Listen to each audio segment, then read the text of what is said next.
என்ன விஷயம்? நீதான் எங்களுக்கு நோட்டீஸ் அனுப்பிச்சியா?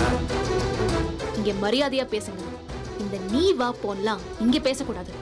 ஏய் நீரா என்ன இது?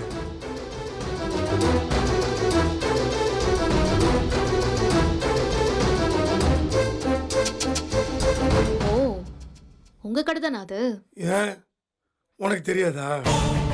தெரியாம தான் நோட்டீஸ் அனுப்பினியா? இது ஆக்கிரமிப்பு நிலத்துல கட்டின கடன் மட்டும்தான் தெரியும். என் வீட்டுக்கு எதிரில் இருக்கிறவங்களோட கடன்லாம் எனக்கு தெரியாது. என்ன திமிரா? சரி, நீங்க எதுக்காக என்ன பார்க்கணும்னு வெயிட் பண்ணிட்டு இருந்தீங்க? எம்பிட்டு திமிர் இருந்தா எங்களுக்கு எதிராக நீ நோட்டீஸ் அனுப்பியிருப்ப. சட்டத்துக்கு புறம்பா செயல்படுறவங்களுக்கு தாங்க திமிரு வேணும். சட்டத்துக்கு உட்பட்டு நடக்க அதெல்லாம் தேவையே இல்லை. அப்படியே அவன் மாமனார் மேலாம் வசனம் பேசிட்டு இருக்காதா? குடும்ப பகைய காரணமா வச்சு நீ தான் இந்த வேலையில பண்ணிட்டு இருக்கியா? ஆக்கிரமிப்பு நிலங்களை மீட்டெடுக்கிறது தான் என்னோட வேலையே. அதுதான் நான் இப்ப பண்ணிட்டு இருக்கேன். நியாயமா எப்படி நடக்கணுமோ அப்படிதான் நான் இப்ப நடந்துட்டு இருக்கேன். அதுக்கு நீங்களா வேற வேற அர்த்தம் எடுத்துக்கிட்டீங்கன்னா அதுக்கு நான் பொறுப்பாக முடியாது. நீங்க உடனடியா அந்த கடையை இடிச்சாகணும். இல்லனா சட்டப்படி என்ன நடக்கணுமோ அது நடக்கும்.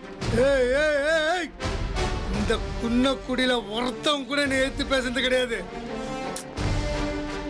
வேலை செய்யற இடத்துல இப்படி கத்தாது, பிரச்சனை பண்ணிட்டு இருக்காது.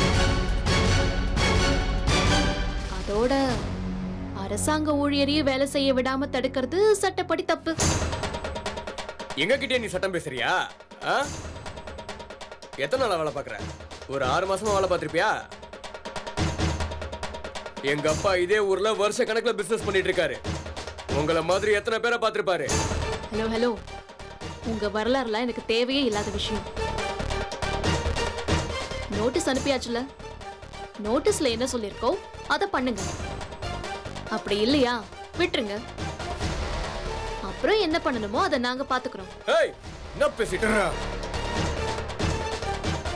இத பார், பின்விளைவுகள் தெரியாம நீ விளையாடுற. பாத்துக்கிறேன்.